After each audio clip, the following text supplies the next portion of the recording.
Away what Good morning, everyone, and welcome to today's live show and happy World Breastfeeding Week. Dr. Robyn and I were just discussing the topic that we're covering this week, which is supporting working mothers, breastfeeding working mothers, and obviously supporting everyone in their own unique journey, wherever that may be. So, Dr. Robyn Thompson, thank you so much for joining us today.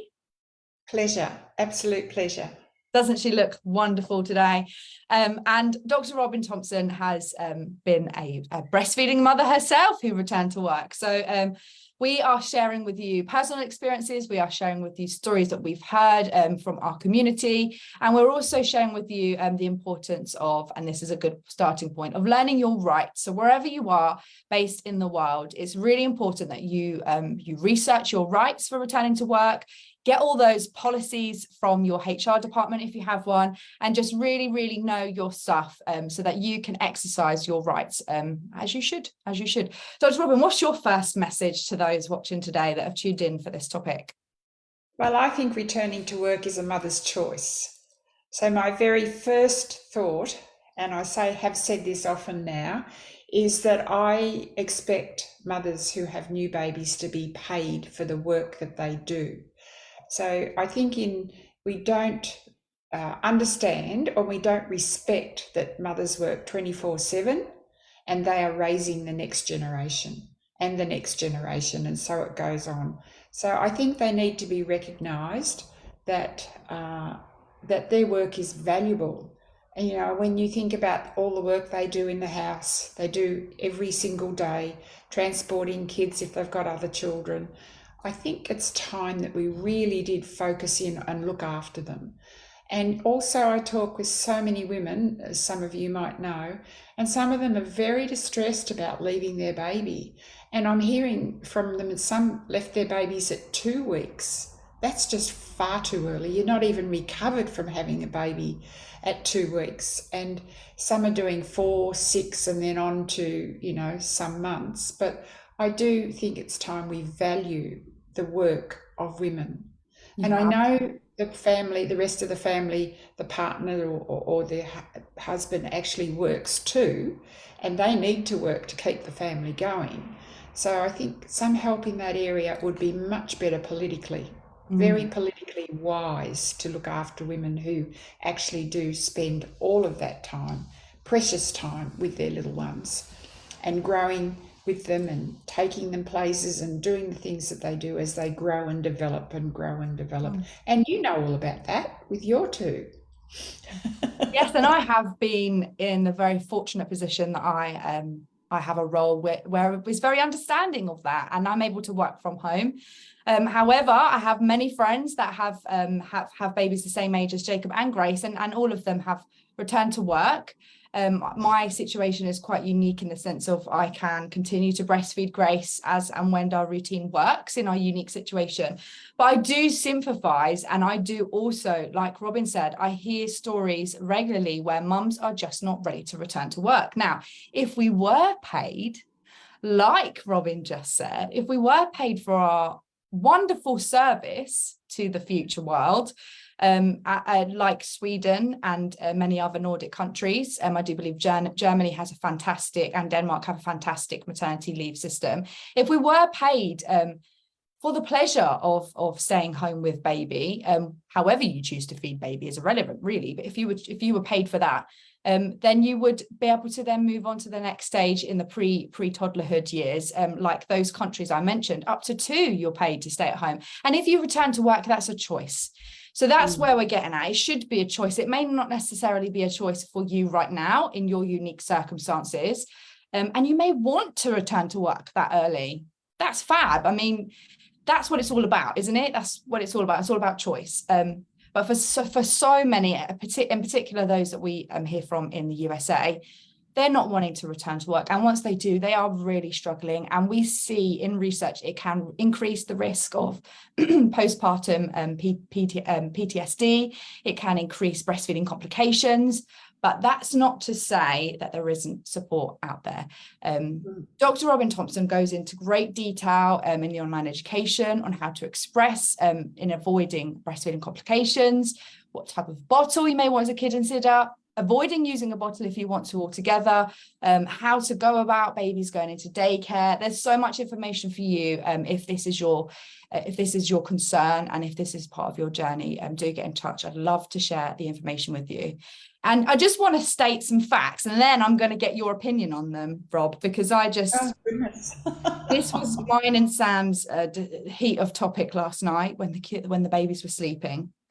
More than 500,000 working women are not given essential maternity protections in national laws. That's politics. Wow. 500,000.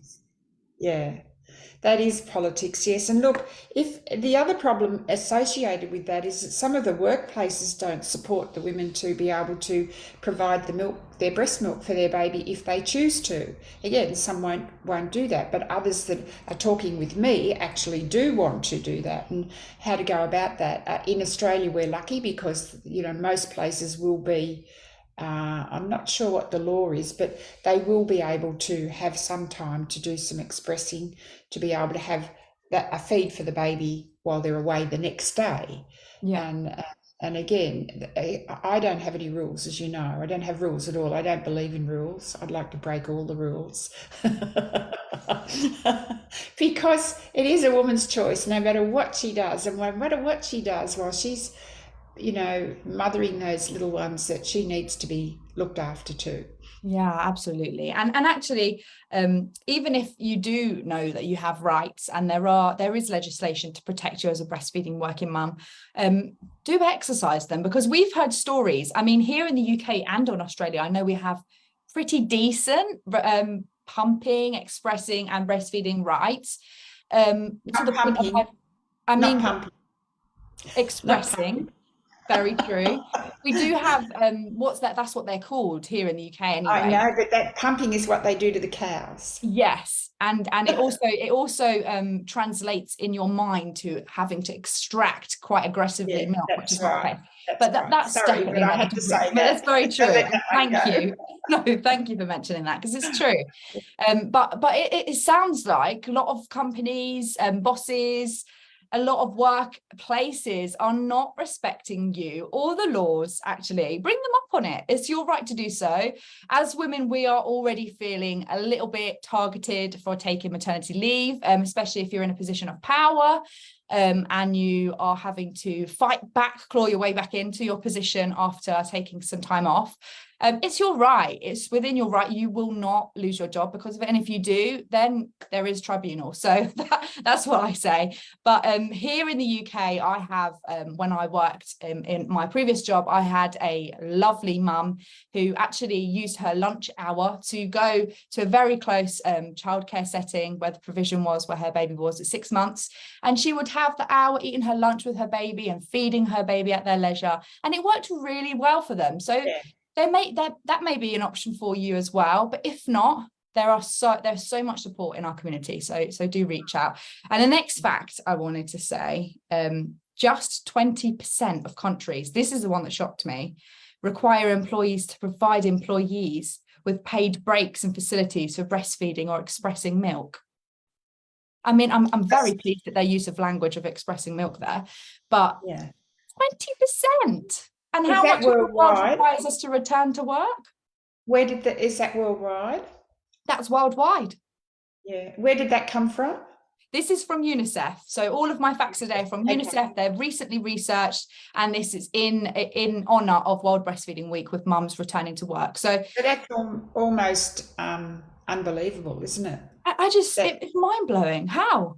When we are constantly with the research informed about the benefits of maternal milk and breastfeeding, but that doesn't mean it's for everybody when we say that. But we are constantly reminded about that, and we don't provide the facilities or the ability for women to be able to do it quietly and privately on their own. No, I agree. And I've heard stories of women having to express in toilets, having to leave their building entirely, especially in workforces where it is male dominant. Like, for example, a lady recently reached out.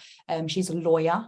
Another lady who works in the Air Force industry. And we have heard a really positive story of a lady in the UK Army who was embraced by her male colleagues and her female colleagues to express. She was away from baby for 6 months, from baby being 3 months to 9 months. And what a wonderful journey she had. And it was very hard for them, but they all were very supportive of her breastfeeding journey. And she's still breastfeeding now. So that's brilliant. But that's sad that she was away from her baby for that long too. Very sad. Yeah, it is. It's really difficult to. I've had a couple of women who've come to me who've been in the forces to have help with breastfeeding, and how to go about it. And I talk about what their needs are. It's not something that you give information to people that all do the same thing, right? It's very important that you sit down and have a chat and work out what's going to work for them. That's most important, I think, anyway. So I do spend that time talking with people. But it is an issue, and we just don't face it. And I'm hoping that the female politicians will start thinking about it and then start the ball rolling. Absolutely. We had a story here last year. I'm sure some of our UK members will remember.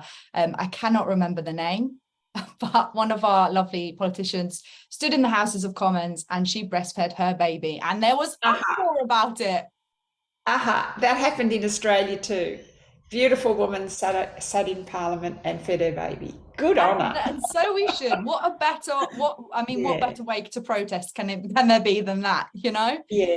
I think even though we do have semi-decent maternity leave in Australia and the UK, what a lot of women don't understand until they're actually experiencing it themselves is how much your pay is deducted. So although you're technically allowed, I hate that word, you're allowed to leave for 12 months and sometimes beyond, depending on your situation with your employer, you have a lot of wage deducted. So some people don't have the privilege of being able to wait the 12 months. A lot of my friends don't, especially with the cost of living crisis, the increase in inflation and everything going up. We just don't have the privilege to do that. So I think what's important is to recognize that in the time and the age that we live in, unfortunately, both parents are, generally speaking, required to work. And to survive, that is the situation. So our hearts go out to everyone in that situation, especially those that are returning with babies who are only a few weeks old. That's not to say that breastfeeding isn't possible, maybe a bit more challenging, but we are here and we're here to hold your hand through that entire process. So Dr. Robyn, you'll be interested to know, and probably a bit saddened as well, that I did a post a couple of weeks ago in preparation for this week and the theme. And I asked women why they believed in their unique circumstances and their personal experiences with friends and family, why women are discontinuing their breastfeeding journey before they want to. Now, of course, we know from your research, the number one reason is pain, but it also seems that close behind is work. So many comments. I had over 200 comments, and it seemed to be over 60% of these comments were saying work, because I have to return to work. And not having the support, not being able to express, not having the facilities. There were so many work-related responses, hundreds. And I was looking through them all. And if you were one of those women that commented, we hope you feel seen this week. Dr. Robyn, what would you say to them? Oh, my heart goes out to them. You know, I have quite emotional episodes sometimes when I think of what we could do and what we're not doing. And I would like to, think that we can support these beautiful women to do whatever they need to do, but particularly not to give up their breastfeeding because they have to go back to work. It's time we rethink. Rethinking is necessary. Yeah, absolutely. I couldn't be right. And the emotional trauma, let alone the nurturing with their baby and the feelings that they've had with breastfeeding, and then they've got to stop it abruptly to be able to meet the requirements of the organisation, which is, And unfortunately, there seems to be a lot of pushing, even when mothers don't choose or want to breastfeed during pregnancy. There's a lot of pushing.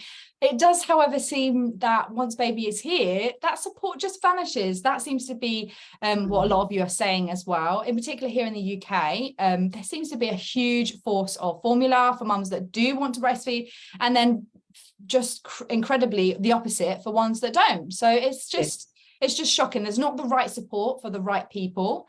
And I'm not shocked at all to see, which I already know, that fewer than half of the infants around the world are under 6 months of age are not exclusively breastfeeding. Now, I learned this from Dr. Robyn in the last few years. We do like to point out here that exclusively, we don't really like that term, because your journey will look unique. It's dependent on how your birth went, those first few hours and days and weeks following. And when you introduce food, is all unique to you and your baby. But if we look closer at the statistics, it does show that those figures are right in showing that women are having to introduce supplementation or other ways of feeding baby because of the lack of support and knowledge out there. So it is important for us to touch upon that, isn't it, Dr. Robyn? I think so, yes, I do think so. I wouldn't want to offend anybody at all, but I do think it's okay to speak about it and then let people, take from that what they would like or comment how they would like. But I don't think we hold back on it. That's the thing. I think we move forward. Yeah, absolutely. And if you are approaching the time where you're returning to work and you're thinking, oh, that's our journey over, it doesn't have to be that way. Many of our team who are out there outside and away from babies are able to breastfeed. Many women in our community who have joined for the purpose of accessing the resources for returning to work are happily breastfeeding beyond the year. The World Health Organization does recommend breastfeeding exclusively up to 6 months, around 6 months, and then introduce complementary foods up to 24 months and beyond, if possible. I was very fortunate with Jacob, my firstborn, that we went just over the 2-year mark, and I'm still breastfeeding Grace at 8 months, and I'm not planning to stop anytime soon. Although society does start pressuring us around 6 months for us to stop, because of teeth, because of so many other reasons, which I ignore. That's normal growth and development, and it doesn't mean to say every baby's going to do it at the same time. That's the important thing to understand. And introducing lovely foods is a real benefit, because that balances out. We learn to drink, then we learn to eat, and then we learn to chew, and it balances it all out. And we've all done that before. So again, it's understanding that this is the way of living the human life. So we need to be able to be aware, much more aware than what we are. Absolutely. So there's always a lot of questions for those who are returning to work. One of my closest friends had her baby just a month before my Gracie arrived, which has been a beautiful experience. And one of my other closest friends, 3 of us together, were pregnant, and she had her baby just 5 hours after I gave birth to Grace in this very room. So it's been wonderful to share our journeys. One of my friends breastfed, one of them chose not to, and we are all in this together. That is what World Breastfeeding Week is about. So if you were planning to breastfeed, I'm assuming you planned or wanted to, that's why you're here in this community, you were interested and it didn't work out for you, we are here to celebrate you as well in your unique journey. Let us know what happened. Let us know where you felt you lacked the support. We can learn from that to maybe help someone in your unique situation, similar situation in the future. But that's what's important. It's about honouring what we as women choose to do. Dr. Robyn says we are here to nurture you so that you can nurture your baby, however you choose to. Right, Rob? Yes, and I spoke with a beautiful mother today. Her 7th baby, and it's the one baby she's actually breastfed. Oh, so the other, that's lovely. She had problems, and this time she's just doing it beautifully. The magic of the Thompson Method. Loving, nurturing, caring, being available, and as you know, I'm available around the world for women. And I actually spend hour after hour helping, observing, and I don't need to touch, because I can't touch. I'd have to have the longest arms in the world if I did. So that'd be an evolutionary thing. I'm sure you would do it if you could. I'm sure you would. Don't touch. No, I wouldn't touch. I don't touch mothers or babies. I think that's, if they offer for a reason, that's different. But I don't touch their babies. No, that's their baby. I was meaning more for a Robyn hug. Robyn hug. I'll do that. But only if it's not intervening or interfering with her and her baby, or she needed it. If she needed it, I would, Which Yeah. is quite revolutionary in itself, actually, minus the stretchy arms, because we have a lot of forceful techniques, interference and practices around breastfeeding. Some of you may have seen consultants, have lactation help, midwives at the hospital, for example, friends, family, well-meaning, obviously. And they do tend to touch and force and be quite the movement is just so aggressive, I feel, in my experience anyway, and I've heard from lots of women. But doing this the call that I had with you, Rob, Christ, 3 years ago now, isn't it? And when I was experiencing challenges with Jacob, I was skeptical whether it would work, but my goodness, I so wish I'd done it sooner. And this time round with Gracie, I'm not experiencing any trauma, which was huge for us, no challenges at all, and having that support, it's been a huge difference, night and day. So if you're never touch a woman's breast, we should never do that without her legal consent to do so. We don't. And that's the problem, isn't it? Even though the law protects us, it seems to be that these policies, these procedures, and sometimes, unfortunately, the professionals are abusing women's rights, especially when women are going in unknown of their rights. So that is, I think today I'd like to end with that message is, please take the time to research your rights, your policies and procedures at work, discuss it with your HR department, with your boss, with your employer, and stand firm that this is something that you want. And maybe there's a way you can negotiate some extra time for you to express if you need to, if that's the path you're choosing. Just really take some time. You deserve it. Your baby deserves it. If this is what you want and you have your heart set on it, then do use those rights, because you should do, and it's your choice to do so. And appeal to the politicians to bring about change. Absolutely. We should be the modern suffragettes. I feel we need to keep pushing for change, and change is coming. I feel it. I hope it. And other countries prove that it can work. So why can't it for us? You know, That's the right. world will not stop turning if we take a little bit of extra maternity leave if we want to. So happy World Breastfeeding Week to you all, to you wonderful women, from us both. Please reach out if there's anything you'd like us to cover next time. Wherever you are in your journey, congratulations, and you are amazing. Rob, I know you love to end the show with some kind words. Go ahead. World Breastfeeding Week, all you wonderful women, and also all the wonderful women that feed their babies however they're feeding their babies. It's just very important to acknowledge that a mother and her baby, it's their right to do what they need to do. Absolutely. And I am very privileged to have so many beautiful women to talk with every day around the world. Yeah, and we send you a virtual hug wherever you are. A big hug. Well done. You're doing amazing. It's not easy. It's hard enough as it is without putting any harsh judgments on yourself. So be gentle with yourself.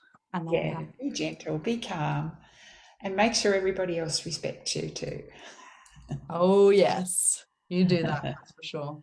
Happy World Breastfeeding Week, ladies. Much love from us here in the Thompson Method, all of our team, and we all celebrate you in your unique journey this week. Congrats. Thank you.